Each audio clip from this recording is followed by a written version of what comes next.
In the previous video, I have discussed about the etiopathogenesis of SLE. Now I will discuss the immunological basis behind it. In a word, various antibodies associated with SLE. Antibodies, let's see, autoantibodies may be seen 3 years before the onset of clinical features. So even the patient presents with features, the antibodies can be seen at least 3 years before the onset of the clinical feature. Screening. Now, let's say a patient has come with features of SLE or any connective tissue disorders, and now you have to screening first. You have to screen first. So the antibody of choice for screening is anti-nuclear antibody ANA. Also for all other CTD. Okay. So screening antibody is ANA. But we can only say ANA positivity by only one method, and that is indirect immunofluorescence using Hep2 cell line. Hep2 cell means human epidermal cell line, and ANA positivity we can only say if it is done by indirect immunofluorescence using Hep2 cell line, because it is a quantitative test. It is a quantitative test. Many labs or many doctors usually prefer ELISA, but remember ELISA is qualitative, hence it's not significant. Only significant any positivity will become if it is done by indirect immunofluorescence using Hep2 cell line, because it is a quantitative test. Okay. Now I have to talk about the titer. Yes, I have told you the antibody for screening is ANA. ANA positive only by indirect immunofluorescence using Hep2 cell line. Now what about the titer? Yes, titer must be greater than equal to, sorry I have written wrong here, 1 by 80. 180. More than 180 is significant. Okay, but it can be due to increased any bacterial or viral infection. Less than 5% case it may be normal, thyroid disorders and inflammatory bowel disorder. So let's just repeat. For screening of any CTD, connective tissue disorder, is the screening antibody of choice is ANA. ANA positive will be by only method if it is called significant, and the method is indirect immunofluorescence with Hep2 cell line, because it is a quantitative test. Remember, ELISA is qualitative, hence not significant. Number 3. What about the titer? Titer must be more than equal 180. Then it will become significant. But more titer can be seen also during infection, normal case in less than 5% of population, thyroid disorder and inflammatory bowel disease. Okay. So let's see the positivity of ANA in various CTD. SLE, it is 97 to 98%, scleroderma 95%, Sjogren 95%, and very important question, it will come as a MCQ question in NEET-PG, that where it is 100% positive of ANA, in which connective tissue disorder, and it is mixed CTD. All patients of mixed connective tissue disorders will present with 100% of ANA positivity. You have to remember that is a very important. Out of this is very important, most important question. Okay. So let's just proceed further on how to diagnose ANA patient. So suppose a patient presents with clinical feature, you have done screening ANA antibody with what method? Indirect immunofluorescence method. Okay, using Hep2 cell line, it is a quantitative test and you get positivity. Okay. Number 2, you get the titer and it is 1 by 80. Okay, so it also significant. Now you have to try that which type of ANA I will be seeing, so that I can diagnose the disease, which type of connective tissue disorder it is. So let's see the ANA patterns. There are quite a few ANA patterns. So number one is speckled. It is most suggestive of CTD but not specific. You just learn this because it can come as a MCQ. You have to learn all the NA patterns. Rim pattern, it is specific for SLE. Homogeneous pattern, drug-induced SLE. Nucleolar in scleroderma. Centromere pattern in Graves syndrome. So these are the ANA patterns. Speckled, most suggestive of CTD but not specific in SLE.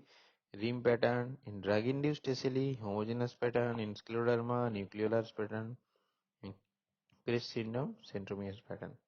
Okay, so I have already told how will you approach a patient with SLE or to diagnose SLE. First slide. Most specific antibody in diagnosing SLE will be anti-Smith antibody. Anti-Smith antibody, and it has come many times in NEET-PG. Okay, but there is a trick there.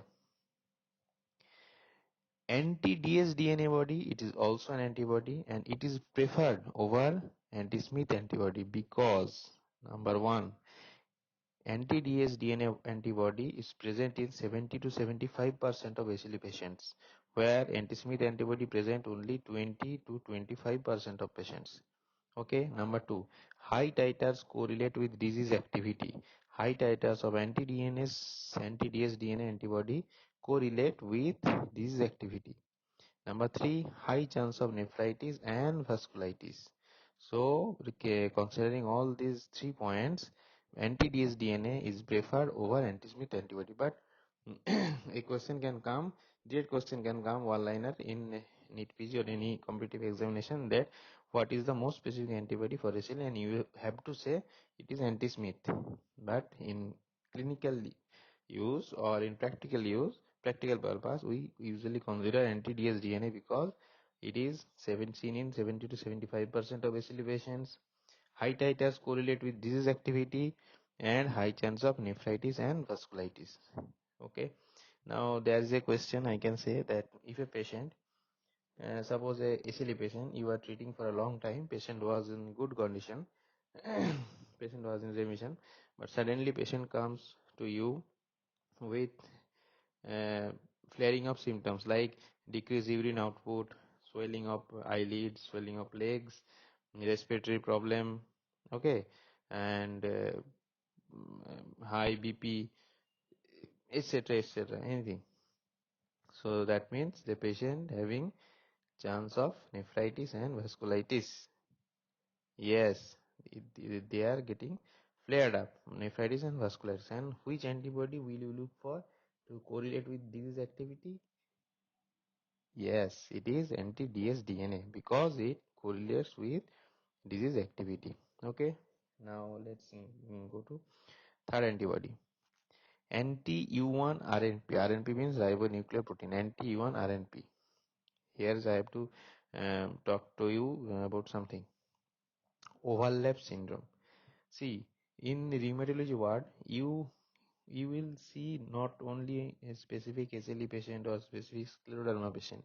You will see many patient as a overlap syndrome, it is called, because the patient can have features of SLE with limited scleroderma, polymyositis, dermatomyositis plus minus RA. Okay, and this is called overlap syndrome.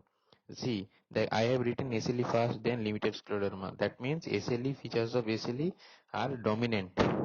Okay, then scleroderma. But here is a catch.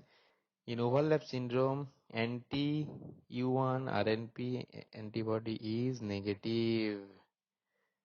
Okay, so when anti-U1 RNP antibody gets positive, yes, that is called mixed CTD. Mixed CTD is overlap syndrome plus anti-U1 RNP positive.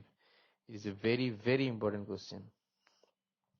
So anti-U1 RNP positive seen in mixed CTD, and mixed CTD equal to, mixed CTD means overlap syndrome plus anti-U1 RNP antibody positive. Okay, now go to next slide. Anti-Rho, anti-La I means anti-Rho, also can say anti-SSA, anti-SSB antibody, and where these are seen associated with secondary Sjogren's syndrome, subacute cutaneous lupus, highly photosensitive. You just remember this. It may or may not come. Okay. Yeah, but remember this. I am first from the first time I am saying that I try to keep medicine very simple and with facts, which will only require in MCQ. Pregnancy, neonatal lupus with congenital heart block, and the antibody will be anti-Rho or anti-La. Okay, you have to remember this: congenital heart block, neonatal lupus. Titers correlate with decreased risk of nephritis and vasculitis. Decreased risk of nephritis and vasculitis.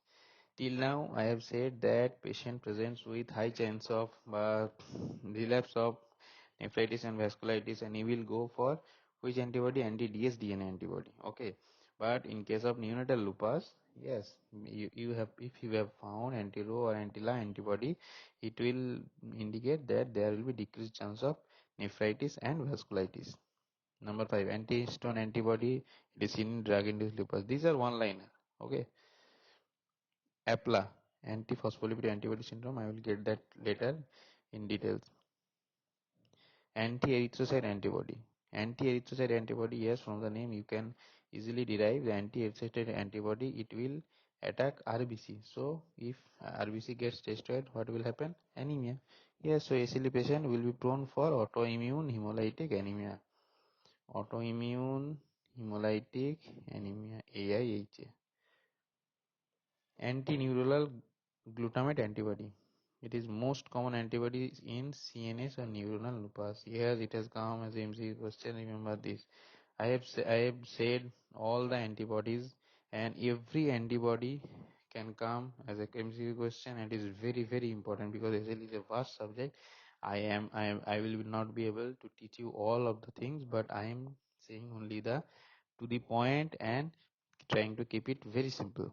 And last one, anti-ribosomal P antibody specific for psychosis in CNS lupus. Remember, those are two different things. Anti-neuronal antibody, it is most common antibody in neuronal lupus.